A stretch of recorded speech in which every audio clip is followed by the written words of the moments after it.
Okay, so first I'll be demonstrating how to do the rear naked choke and how to finish it. Then later I'll get into the positionals and stuff like that.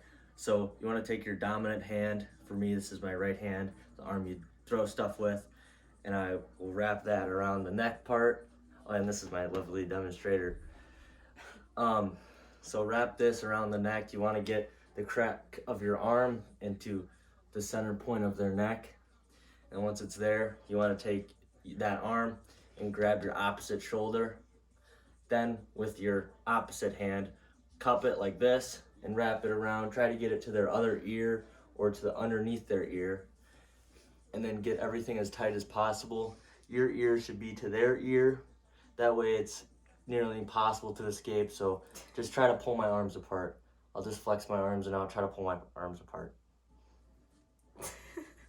So there's no way that the arms are gonna come apart and I can finish it in a second here. So so when you finish it, what you're gonna do, you're gonna pull your dominant arm in and push your other arm out, the one that's over the top, push it out like this. So it's gonna look like pushing this in, or pulling this in, pushing this out.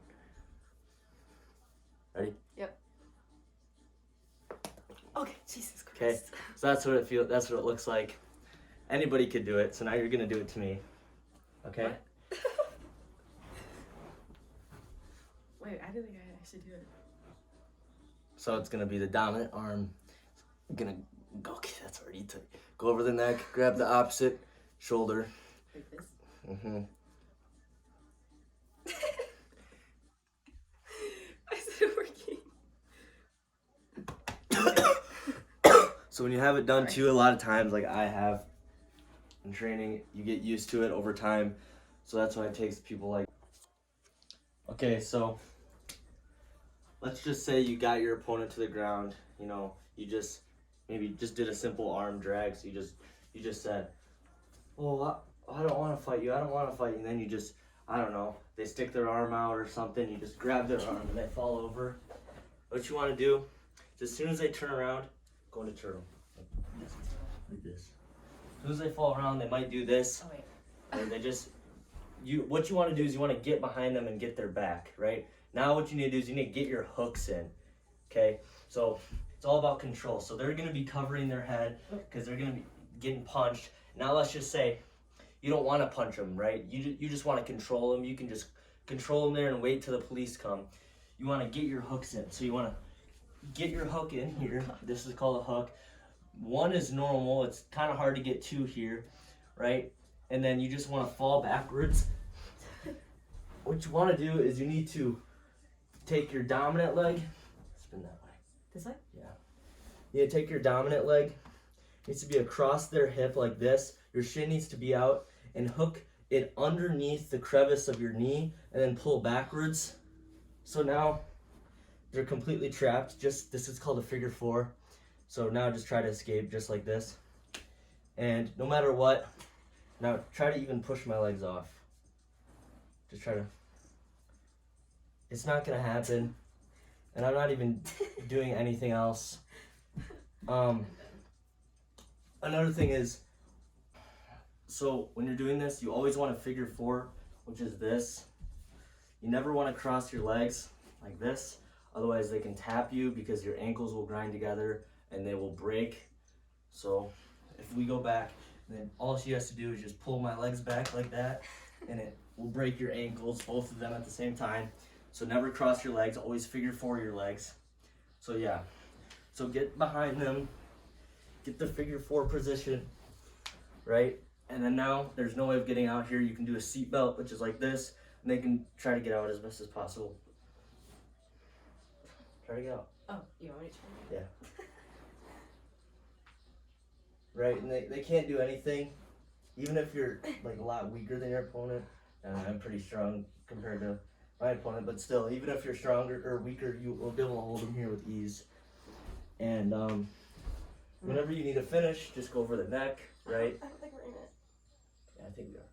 And then get underneath the chin, get in there, and then just squeeze and do what I said earlier. That's it. Now, for this one, you need to take your opponent down first. Like this one is a lot easier to get to. So a simple BJJ takedown would be to just, so a single leg in wrestling is a little bit different from the one in jiu-jitsu. Jiu-jitsu is when you grab the leg, is you want to keep your head tight in. Otherwise, if you go for this, like this leg, and you keep your head to the side, or like here, they can just guillotine you, which is a submission or choke. Do it. They can just do that too. So you want to keep, so the leg that you go for, stand like in a wrestling stance. Okay, so they'll do it with the other leg so they can see. So so when you do this, you want to get your head to the inside. So grab the leg, get the head to the inside so they can't guillotine you. You want to pick it up and then just drop your hips, right? And then since you're already here, what you want to do is, a lot of the times these people in fights, they'll just be swinging at you. Oh. Right? So you want to just try to get down as close as possible. What your goal is here, this is called side control, or more so this is side control, but you need to get this arm. If you notice this arm comes up or they start blocking their face because you're throwing punches, this arm will go up like this, and this is exactly what you need, because you need to get your head down in here, pinch it, put your ear to their ear, once again, just like earlier.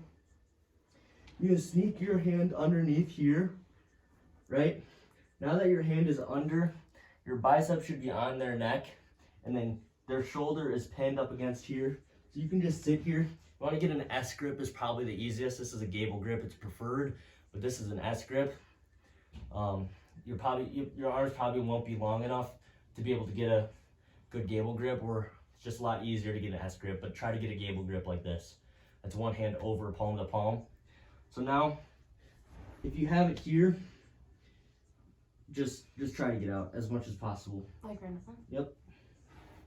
Just squirm all over the place.